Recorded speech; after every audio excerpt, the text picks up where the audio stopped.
Bienvenidos al sexto episodio de nuestro podcast Ayacucho, Camino a la Victoria Impensable.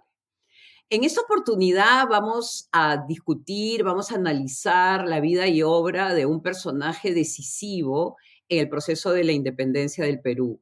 No solamente en términos de ayuda cívico-militar para la campaña que va a terminar en los campos de Ayacucho, pero también para la concepción de la República Peruana, ¿no? Y acá me estoy refiriendo al hijo de Huamachuco, José Faustino Sánchez Carrión.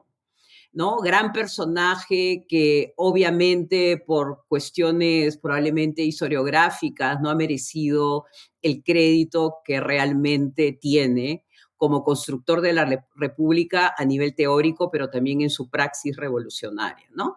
Entonces, vamos a tener una primera parte de la animación, ¿no? En la cual conoceremos algunos aspectos interesantes de su vida, de su obra, y sobre todo de su participación en la guerra, ¿no? Porque lo fascinante de Sánchez Carrión es cómo de la teoría puede ir evolucionando, como lo vamos a ver en la conversación con el profesor Javier Pérez Valdivia, la evolución de su pensamiento es algo que realmente interesa en estos momentos tan difíciles por los que está viviendo la República en la actualidad, ¿no? Entonces la flexibilidad, la plasticidad de su pensamiento que puede ir de la discusión conceptual a subirse a un caballo y participar en lo que él denomina la República en armas, es algo realmente interesante para discutir en esta trayectoria que nos va a llevar a Ayacucho. Entonces los dejo con la animación y posteriormente tendremos una conversación sobre los elementos formativos en el análisis de Sánchez Carrión, dónde se forma, cómo se forma y qué es lo que produce, que todavía tiene una fuerte impronta en lo que somos como República Peruana. Los dejo con la animación y muchas gracias por seguirnos. General Suárez, el coronel Lamar ordena cargar sobre el flanco derecho del enemigo. ¡Soldados a mí! ¡Síganme! ¡Contra el flanco derecho! ¡Retirada!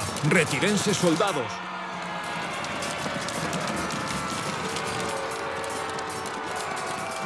¡Victoria! ¡Viva el Perú! ¡Viva el Libertador! ¡Viva Bolívar!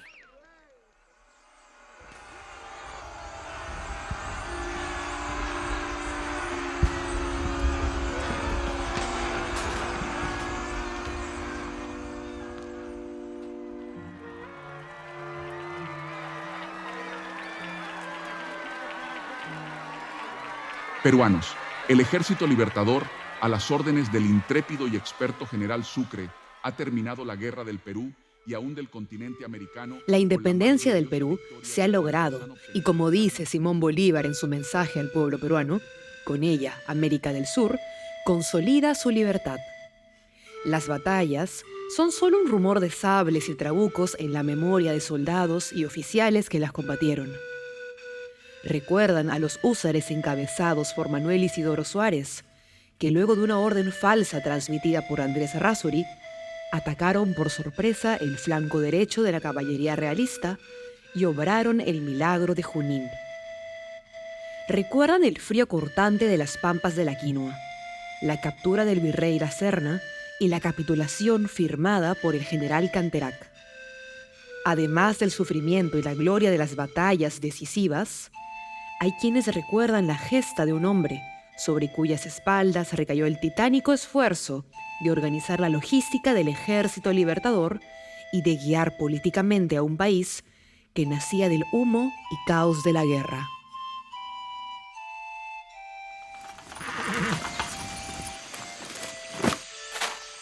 Faustino Sánchez Carrión, bienvenido a su tierra, ministro. ¿Cómo estuvo el viaje? Queridísimo Libertador, qué gusto verlo finalmente. El viaje bien, aunque bastante agitado, casi tanto como las últimas semanas. Me consta, Carrión, pero no se quede ahí. Acompáñeme y cuénteme las novedades que me trae. Dígame, ¿cómo vamos con el reclutamiento? El ministro Eres viene cumpliendo con los decretos de levas forzosas de enero. Hemos conseguido una buena cantidad de reclutas de la Sierra Norte. ¿Tienes cifras? Conseguimos reunir 2.000 hombres en Jauja, Huancayo y Huancavelica y 3.000 guerrilleros en los alrededores de Lima. Están listos para pelear contra el enemigo realista. Sea paciente, querido amigo. Aún nos queda tiempo antes de marchar al sur. La tropa tiene que hacerse a la altura, prepararse para pelear. No es por ser natural yo de estas tierras, Excelencia, pero aquí lo tiene todo. Las pampas de Purrupampa son un excelente campo de entrenamiento. Lo compruebo cada día. Además de ser el lugar más bello de la tierra. ¿Tendremos cómo mantener nuestros esfuerzos? No ha sido fácil, pero creo que nos acercamos a la meta, Excelencia. Después de mucho esfuerzo, el ministro Unanue ha logrado reunir los 300,000 pesos de la contribución general de la Intendencia de Trujillo y está gestionando los 100,000 pesos mensuales que necesitaremos para mantener a las tropas. Usted solo me trae buenas noticias, Carrión. Déjeme felicitarlo por la cadena de suministros que ha creado. Funciona de maravilla. Recibimos lo que produce cada provincia y eso ha tenido un impacto positivo en la economía y en la moral de los soldados.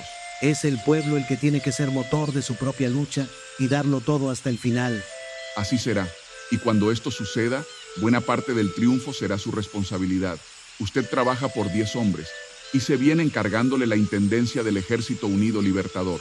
Todo por la patria grande.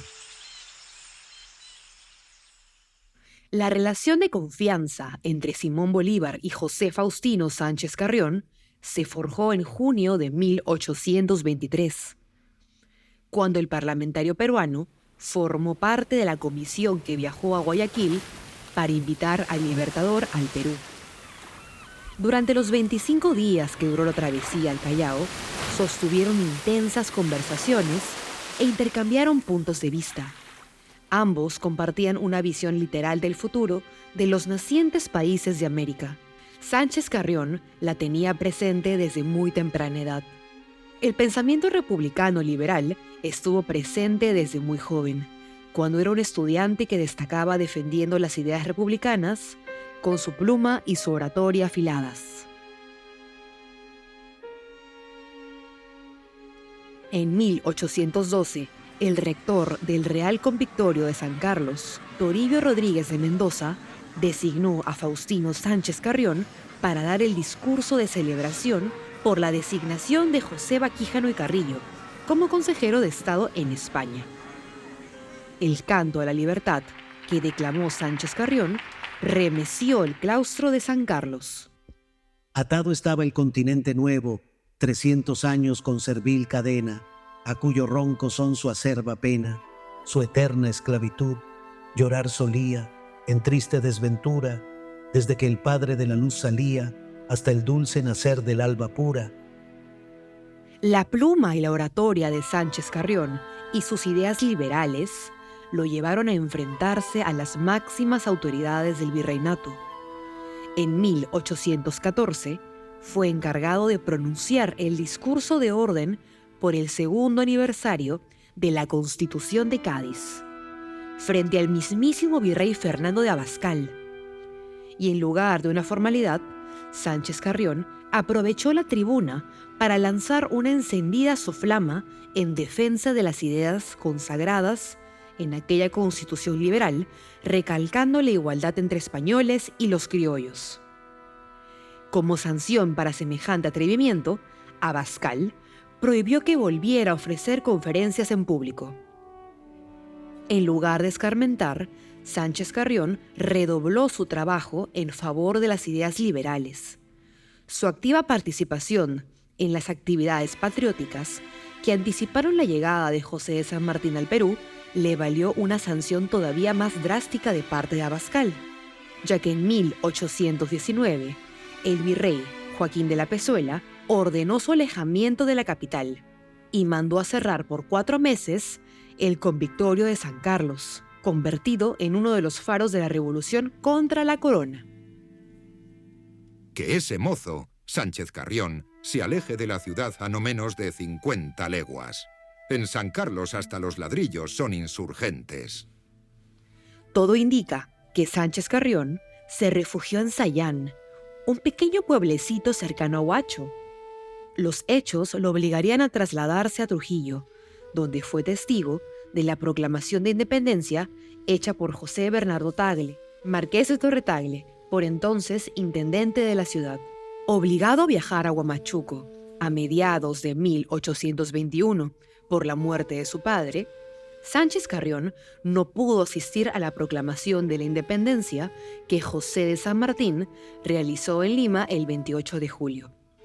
Llegó a la capital a finales de ese año y su talento y reconocimiento lo llevaron a ser uno de los 22 exalumnos del Convictorio de San Carlos que formaron parte del primer Congreso peruano, el cual contaba con 92 miembros. Desde el fuero parlamentario, defendió las ideas republicanas, en abierta oposición al proyecto monárquico de San Martín. Ardoroso propagandista de la causa republicana, desde la imprenta, a la que consideraba el único camino para difundir entre el pueblo las ideas de la República, publicaría 2 cartas en la revista La Abeja Republicana, que resultarían decisivas en la adopción del sistema republicano. Quizá recordando sus tiempos de destierro, las firmaría con el seudónimo con que pasaría a la historia, El Solitario de Sayán. Concluyo, pues, de todas las indicaciones precedentes. Primero, que nuestra Constitución divida rigurosamente los poderes, que los enlace y juntamente dote a cada uno de la aptitud y energía necesarias para obrar bien y nunca mal, y que si pretendieren lo último, cada esfuerzo sea un nuevo favor a la libertad. Segundo, que el derecho de ciudadanía sea constantemente precisa emanación de la utilidad común y de la libertad de cada miembro. Tercero, que la declaración de aquellos derechos cuya inteligencia puede ser perjudicial lleve siempre explícito su sentido y que induzca al bien del común si se apetece gozar de ellas plenamente. Cuarto, que las elecciones populares jamás se conviertan contra la causa pública y que siendo la explicación de la soberanía popular sean el regulador de la base representativa. Quinto, que las municipalidades sean las cabezas de su comunidad o familia respectiva y que, al sancionarse sus oficios, se tenga presente que esta administración es el órgano del pueblo. Estos antecedentes llevaron a Sánchez Carrión a ser uno de los encargados de redactar, en 1823, la primera Constitución del Perú. Sería uno de los mayores partidarios de la idea de convocar a Simón Bolívar para consolidar la independencia del país, idea que el Congreso acogió luego del rotundo fracaso de las 2 campañas de puertos intermedios. Excelencia, todo está listo para empezar la marcha al sur. Estupendo, General Lamar. Como hemos previsto, usted y Sucre avanzarán con las divisiones de infantería. La caballería saldrá antes para hacer un reconocimiento. Ministro Sánchez Carrión, usted avanzará protegido por las guerrillas camino del pueblo de Reyes y seguirá hacia el sur. Entendido, Excelencia. Es importante asegurar que la población se identifique con la causa libertadora para el abastecimiento y apoyo de la campaña. Confío en sus buenos oficios y su criterio, ministro. Buena suerte.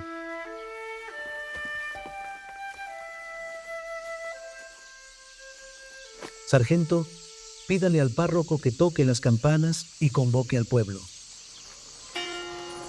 ¿Qué pasa? ¿Son los españoles? No, es la gente de Bolívar. Compatriotas, vengo en nombre del Ejército Libertador a pedirle su colaboración para la causa libertadora. Sánchez Carrión se dedicó a recorrer el país convenciendo a la población de la necesidad de apoyar la independencia. Los esfuerzos sobrehumanos de aquellos viajes afectaron seriamente su salud. Para diciembre de 1824, 2 días antes de la batalla de Ayacucho, se encontró con el Libertador en Lima. Ministro Sánchez Carrión, bienvenido. Gracias, querido Libertador. Es un gusto volver a verlo. No tenemos tiempo que perder y voy a ir al grano, ministro.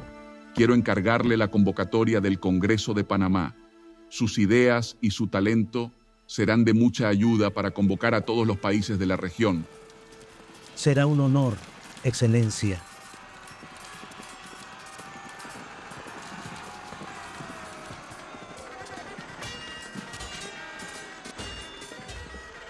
Luego de la victoria de Ayacucho y de que el Congreso lo nombrara presidente vitalicio, Simón Bolívar emprendió un viaje por el sur del país. El poder político quedó en manos de un consejo de gobierno en el que José Faustino Sánchez Carrión fue designado vicepresidente y ministro de Gobierno y Relaciones Exteriores. Lo acompañaron personalidades como Hipólito Unanue, como ministro de Hacienda, y Tomás de Jerez, como ministro de Guerra y Marina. Duraría poco en el cargo, pues su salud lo obligaría a retirarse del Lurín, desde donde dirigió una última carta al Libertador, quien se encontraba en el Cusco. Mi salud está restablecida, y en estos días me trasladaré a Lima, aunque me hallo todavía debilitado con tan largo padecer. De todos modos, siempre de vuestra excelencia su más reverente servidor, su más agradecido, cordial y leal amigo, quien besa la mano de vuestra excelencia. José Faustino Sánchez Carrión. El solitario de Sayán murió el 2 de junio de 1825. Eran tiempos tan turbulentos y fue tanta la sorpresa por su fallecimiento que se especuló sobre un posible asesinato. Por eso, Hipólito Unanue encargó una autopsia a su discípulo Cayetano Heredia, quien encontró la causa de la muerte del prócer, un aneurisma en el hígado. Por entonces, José Faustino Sánchez Carrión tenía apenas 38 años y mucho por darle al Perú. Luego de esta estupenda animación en la que hemos sido iluminados o se nos ha brindado muchísima información respecto al que considero yo uno de los grandes teóricos de la República Peruana, que es José Faustino Sánchez Carrión, un hijo de Huamachuco, un discípulo de Toribio Rodríguez de Mendoza, un carolino. Vamos a tener en esta oportunidad como invitado a un especialista en el pensamiento de nuestro padre fundador, que es el profesor Javier Pérez Valdivia, con el cual tendremos una discusión, una conversación, porque algunos artículos escritos sobre el tema, sobre ese personaje tan fascinante, ¿no? Que es multidimensional en su pensamiento, pero también en su praxis política y en su participación en la guerra, ¿no? Es muy poco lo que se conoce de ese aspecto guerrero, ¿no? De la República en armas que va a liderar Sánchez Carrión. Entonces, bienvenido, Javier. Un gusto tenerte con nosotros. Quisiera tener contigo una conversación sobre 3 puntos muy específicos. El primero tiene que ver con Sánchez Carrión como el héroe olvidado, ¿no? Un personaje al que no le damos probablemente el respeto y el crédito que merece, ¿no? Y estoy pensando en esta frase, quiero empezar con esta frase de Francis Scott Fitzgerald, que es: enséñame un héroe y te escribiré una tragedia, ¿no? Y un poco esta vida trágica, esta vida corta de este guamachuquino, pero sin embargo tan productiva, ¿no? Y quiero empezar con el final de su vida, que fue algo que estábamos conversando antes de iniciar, digamos, la conversación oficial, que es este reporte que manda Cayetano Heredia, sobre que es el acta de defunción, el reconocimiento de su muerte en Lurín, muy joven, 30 y tantos años, casi llegando al final de sus 30s, y en el que ahí no solamente aparece el médico, ¿no? El discípulo de Hipólito Unanue, que es el que lo manda a esta tarea tan difícil,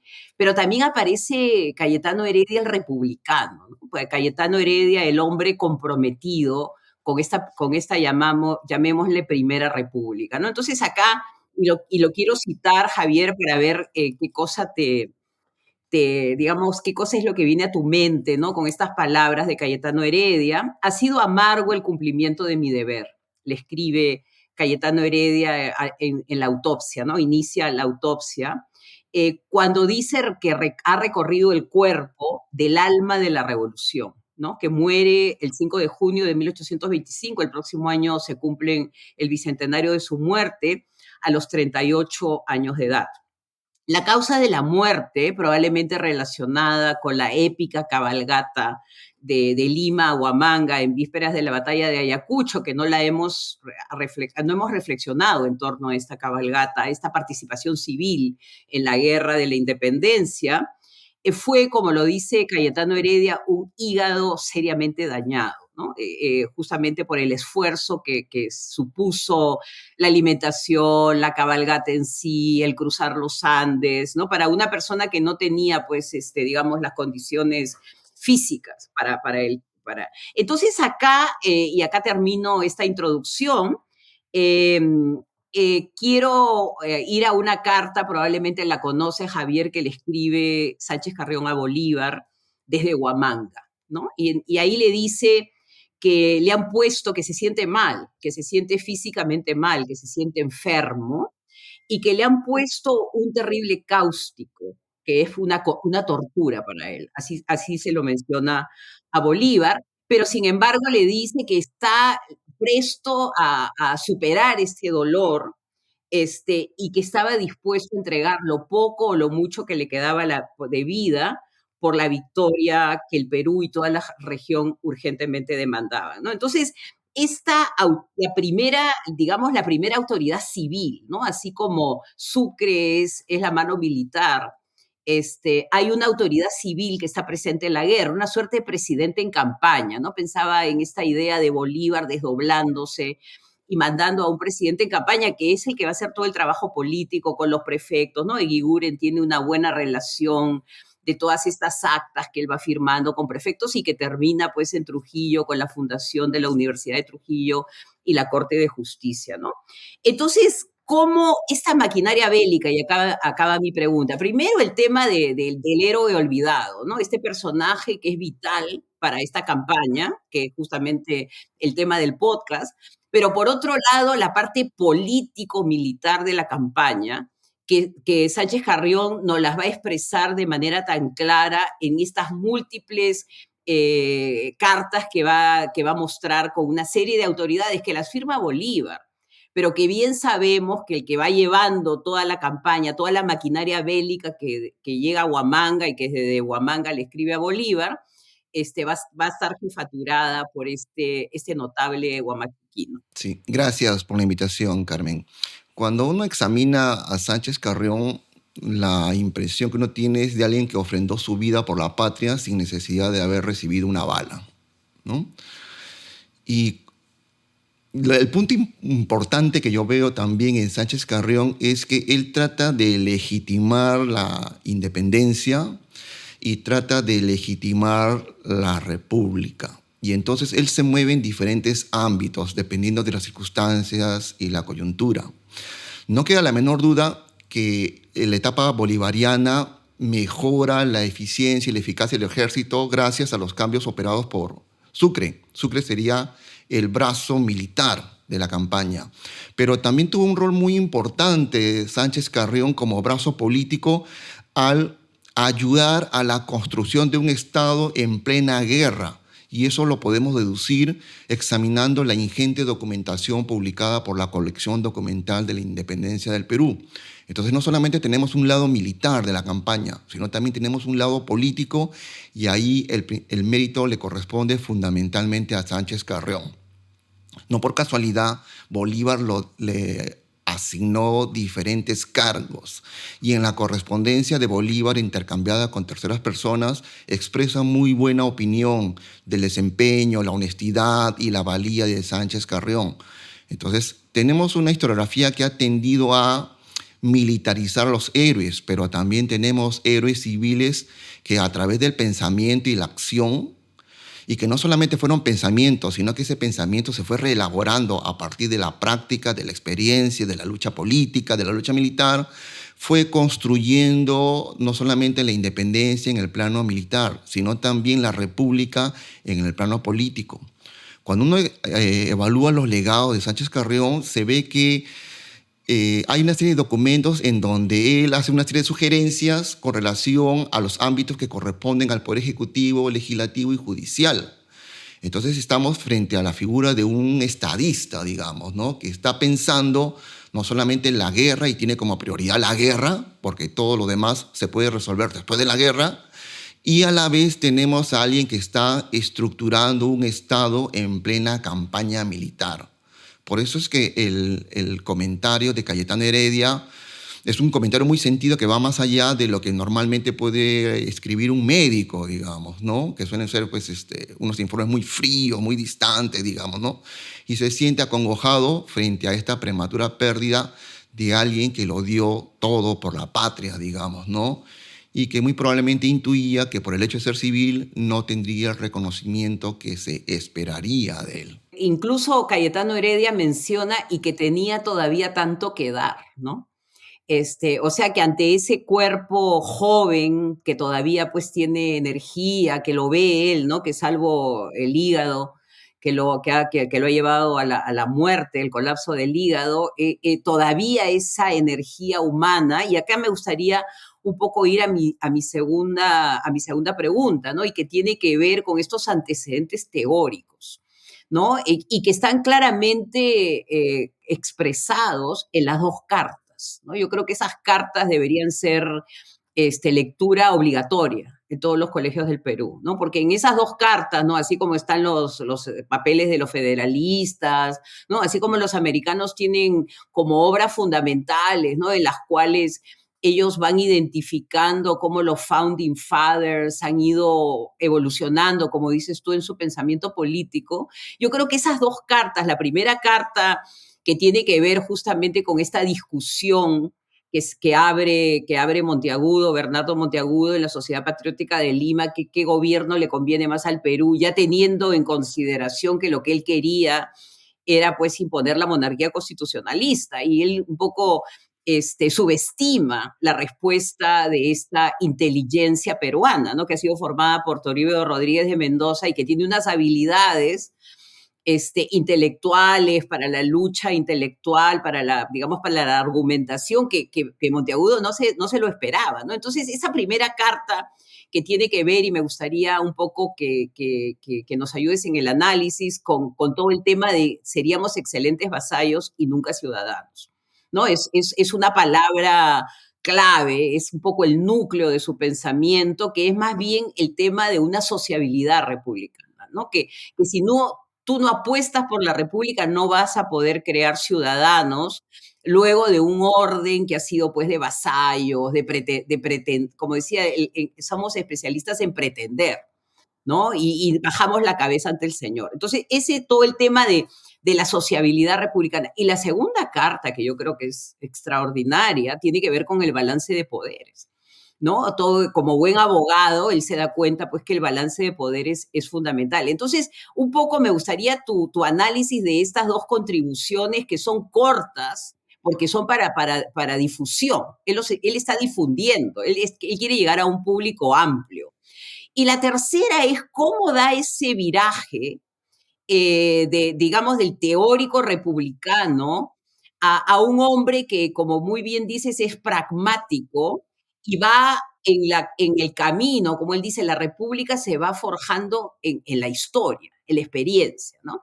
Y ahí da el viraje y entra pues a esta colaboración con Bolívar y también a todo el tema de la dictadura necesaria, ¿no? Entonces, esta evolución de un pensamiento que tiene diferentes momentos, pero que al final el objetivo es lograr la independencia, ¿no? Que es una suerte de liberación existencial, ¿no? Yo creo que no solamente es un tema político, sino como un hombre que está formado pues en todas las disciplinas de las humanidades, la independencia pasa por una liberación mental y cultural, ¿no? Entonces, ¿cómo ves tú esa producción que, a pesar de no ser tan sistemática en tratados, pero que nos va creando un derrotero del pensamiento republicano en el Perú? Sánchez Carrión es consciente de la distancia entre lo deseable y lo posible, ¿no? Eso lo vuelve un político realista.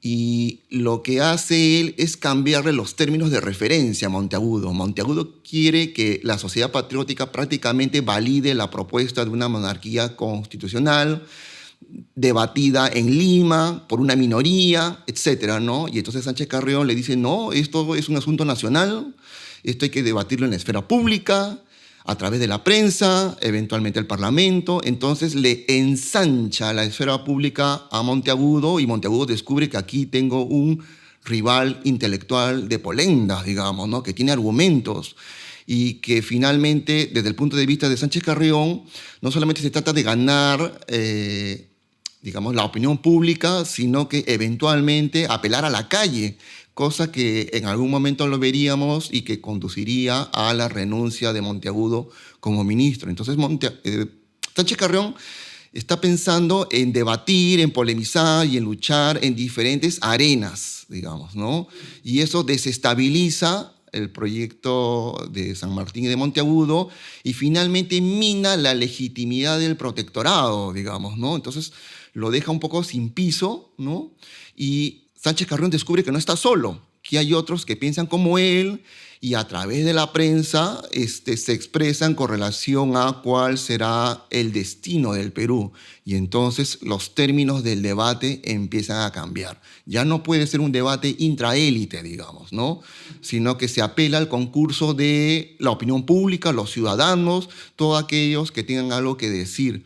Y entonces eso genera un cambio en los términos de referencia con relación a el tipo de modelo político, de régimen político que seguirá el Perú una vez acabada la independencia. Y ya no hay un punto de retorno, porque finalmente termina minando el protectorado y termina minando la opción monárquica constitucionalista. Y eso le permite prácticamente dejar sentadas las bases de la República. Y entonces las ideas que él expresa son muy sencillas, ¿no? Una república, ¿no? Con aptitud civil, división e independencia de poderes, claramente, ¿no? Una democracia, ¿no? El Parlamento debe tener un rol muy importante. Entonces deja una serie de lecciones importantes que él los toma de la experiencia norteamericana, pero también toma algunas cosas del constitucionalismo español y algunas ideas también de la Revolución Francesa, pero trata de adaptarlas a la realidad peruana. En ese sentido, Monteagudo es escéptico respecto a las posibilidades de implantar una democracia en el Perú porque él lo atribuye a la heterogeneidad racial, lo ve como un obstáculo, como una valla. Pero Sánchez Carrión considera que en realidad ese punto prácticamente puede ser soslayado a través de la ciudadanización, en donde todos nos sentimos como parte de una comunidad de ciudadanos. Y entonces eso hace que nuestras diferencias, incluso religiosas, étnicas, raciales o de clases, queden subsumidas bajo los términos de la ciudadanía. Todos somos ciudadanos. Ahora, esta tarea no era fácil, digamos, ¿no? Porque todavía hay resistencias a la implantación de un genuino orden republicano, a la universalización de la ley, a la no invocación de estatus, ¿no? El apellido, el linaje, la familia, la posición económica, ¿no? Como principio diferenciador, por ejemplo, al aplicarse una ley, ¿no? Entonces, esa es una tarea no sencilla, digamos, ¿no? Resulta evidente que aparecerá una resistencia a vivir en un auténtico orden republicano, ¿no?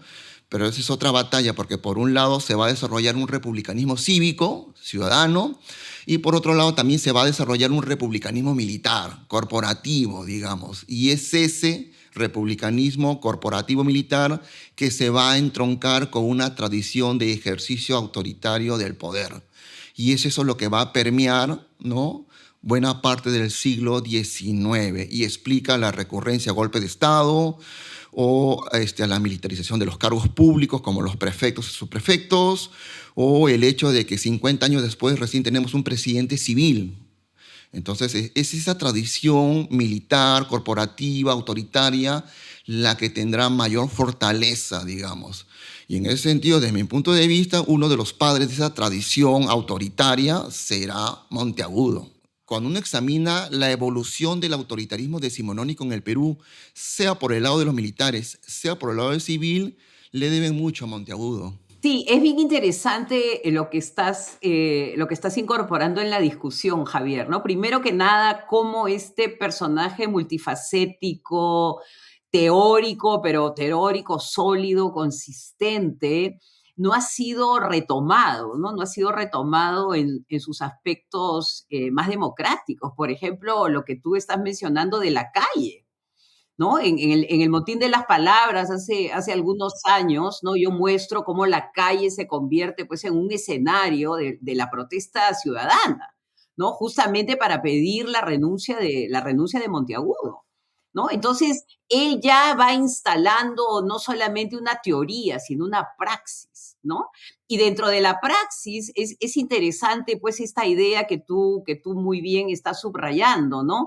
Que la discusión abierta de lo que el Perú necesita, de lo que el Perú demanda, tiene que ser pública, ¿no? La discusión tiene que ser pública. Hay una parte de la primera carta que dice, esta no es la discusión sobre un mayorazgo, ¿no? Acá no estamos discutiendo a quién le van a dar el mayorazgo. Esta es una discusión sobre el destino del Perú, ¿no? Y las discusiones sobre lo nacional se tienen que dar abiertamente con todos participando. Entonces, abre absolutamente esta esfera, digamos, elitista, como tú muy bien lo dices, y como buen provinciano, ¿no? También subraya el papel de las provincias en la discusión. Esa es otra parte de su pensamiento que también es importante recordar, ¿no? Entonces, y finalmente, ¿no? Algo que también me pareció interesante de lo que tú hablas es del tema del mérito, ¿no? Él ha hecho su camino, ¿no? Si bien recordamos, él sale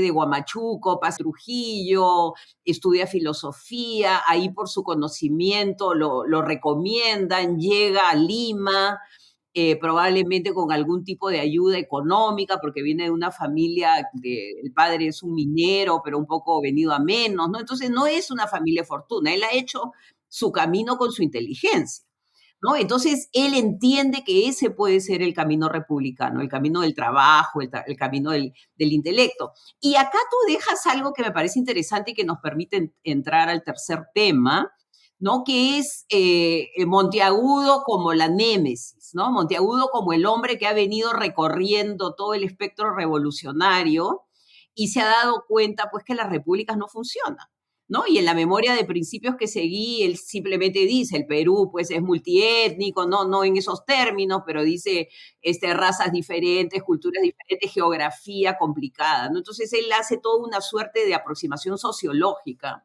y aparte lo que él ha visto, ¿no? En la vorágine, en el vórtice de la revolución. Y tú un poco planteas, ¿no? De esta idea de Monteagudo como una suerte de padre del conservadurismo, pero también Pando, ¿no? Tal vez, que es la mano derecha de Bolívar, ¿no? Y que tiene un proyecto más bien. Pero yo un poco me iría a qué parte del pensamiento de Sánchez Carrión ha quedado esta herencia de una asociación con el dictador, ¿no? Yo creo que el nuestro es un liberalismo que al verse atacado, y probablemente pues tenemos a los españoles, somos el último reducto del poder colonial, al tener a los españoles en el territorio, es necesario utilizar la teoría republicana clásica.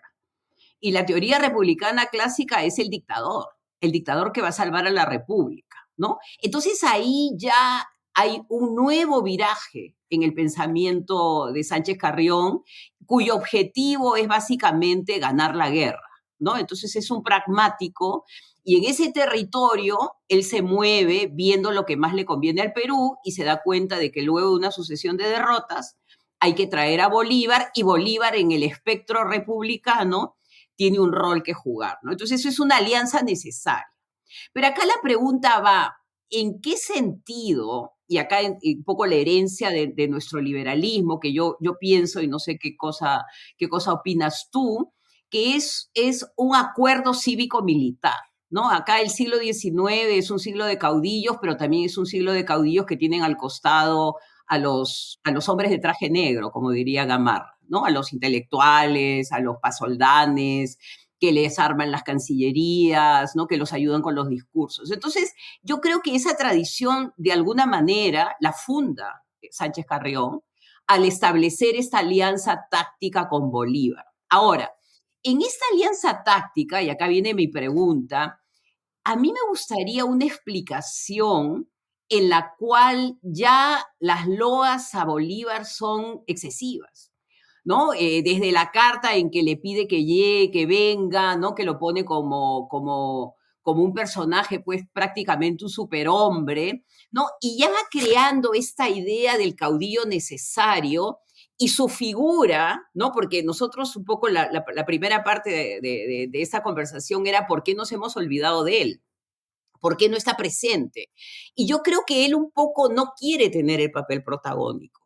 el papel protagónico se lo otorga al militar salvador. Entonces, no vendrá de ahí esta tradición, ¿no? Más bien, estoy de acuerdo contigo que es esta oposición Monteagudo, Sánchez Carrión, pero no es el mismo que va creando los fundamentos para estas dictaduras cívico-militares en las que tiene pedazos de republicanismo, pero también de autoritarismo, y que se van nutriendo con una idea en que los civiles van cediendo su teoría, su pensamiento a los militares. Sí, digamos que la tradición política peruana tenemos muchos ejemplos de dictaduras de contención, de dictaduras de represión, de dictaduras de reforma con represión, ¿no? Lo que John Lynch llamaría el gendarme necesario, digamos, ¿no?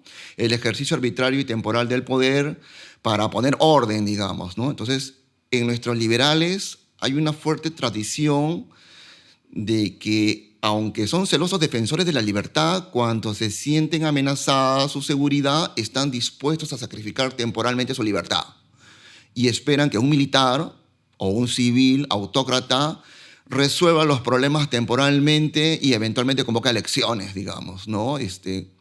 Para volver un poco al viejo orden, ¿no? Entonces, hay una cierta complicidad, no solamente con los militares que ejercieron el gobierno, digamos, de manera dictatorial, sino también con algunos civiles que ejercieron el poder de manera dictatorial, temporalmente, en el caso de Fujimori, el año 92 específicamente, ¿no?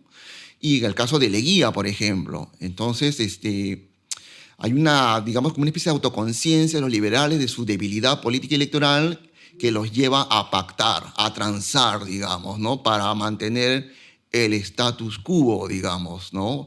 Proteger su propiedad, su seguridad personal, o el hecho de que no quieren exiliarse, digamos, ¿no? Hemos visto ejemplos, largos exilios en Cuba, largos exilios en España, largos exilios en Venezuela, y entonces, claro, tenemos, digamos, a una clase alta y media que no quiere exiliarse frente a la posibilidad de que tome el poder un, digamos, líder revolucionario, o un líder revisionista, o un líder de izquierda, ¿no?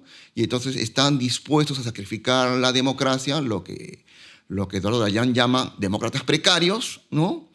En función a sus propias conveniencias personales. Parte, Javier, y acá ya terminamos, y muchísimas gracias por tu análisis. Realmente es volver a esta figura tan importante para estos momentos críticos por los que estamos atravesando, donde pareciera ser que no tenemos referentes y sin embargo tenemos un núcleo de pensamiento bicentenario que es realmente muy poderoso. Y acá solamente para terminar, la idea de lo anti, ¿no? Este antimonteagudismo que surge justamente de las filas liberales y que lleva a este decreto draconiano de la deportación, ¿no? Que probablemente es una de las deportaciones más duras, ¿no? Porque no tenía posibilidad de regresar, aunque después regresa para ser asesinado Monteagudo al Perú. Entonces, ¿tú crees que también en esta cepa republicana liberal que tiene que transar porque las condiciones siempre son muy difíciles para poder mantener el poder, la calle juega un rol importante, pero también lo anti, que un poco nos define a lo largo del todo el siglo XIX? ¿Tú crees que también surge en estos años fundacionales? Sí, claro, porque el anti se convierte en un clivaje, en una forma de alineamiento, a veces independientemente de mi orientación ideológica, digamos. Entonces, la historia republicana del Perú está plagada de antis, digamos, ¿no?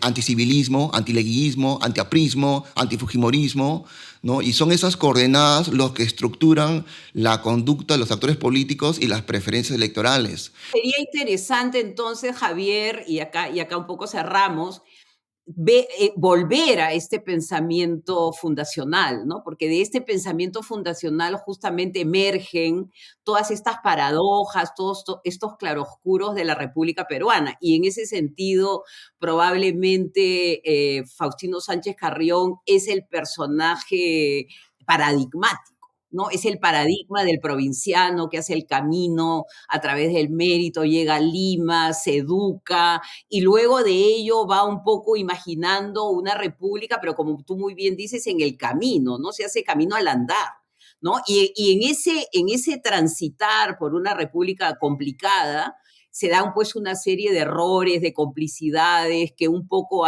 que quedan para legado del siglo XIX y probablemente el XX, e incluso, como tú dices, los clivajes del siglo XXI. Entonces, te agradezco muchísimo, Javier, por esta conversación tan enriquecedora y ojalá que el próximo año, que es el bicentenario de su muerte, podamos nuevamente volver al pensamiento formativo de Faustino Sánchez Carrión, un verdadero ideólogo y prócer de la República del Perú. Muchísimas gracias.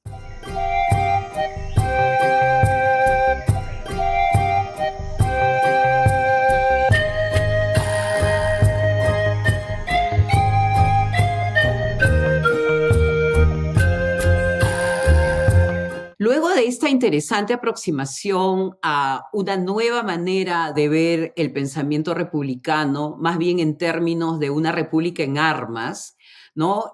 Vamos a comenzar a definir cuáles serían los siguientes capítulos, ¿no? Y básicamente es interesante partir con la idea de un republicanismo más bien pragmático, como el que Sánchez Carrión representa, ¿no? No solamente en términos de teoría, como lo analizamos en nuestra conversación con el doctor Pérez Valdivia, sino también en torno a la praxis revolucionaria, ¿no? Que la revolución va desafiándote de tal manera que es necesario ir transitando por diferentes caminos. Y algo que hemos concluido con Javier es esta idea de la construcción del Estado durante la guerra, ¿no? La guerra no es un elemento absolutamente militar, sino hay una participación política de los civiles, y en esta parte de civilidad de la guerra, un personaje como Sánchez Carrión va a jugar un papel fundamental.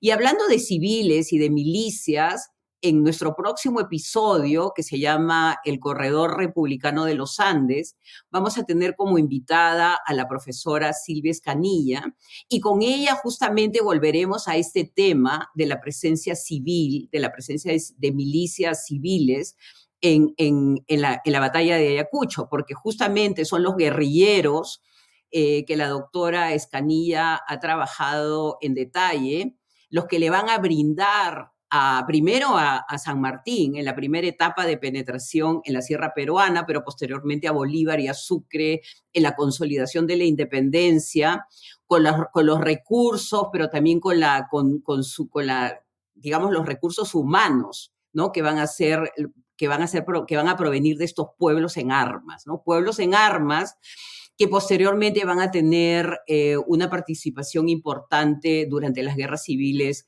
del siglo XIX. Entonces, los esperamos en nuestro siguiente capítulo. Muchísimas gracias por seguirnos y que tengan un estupendo domingo.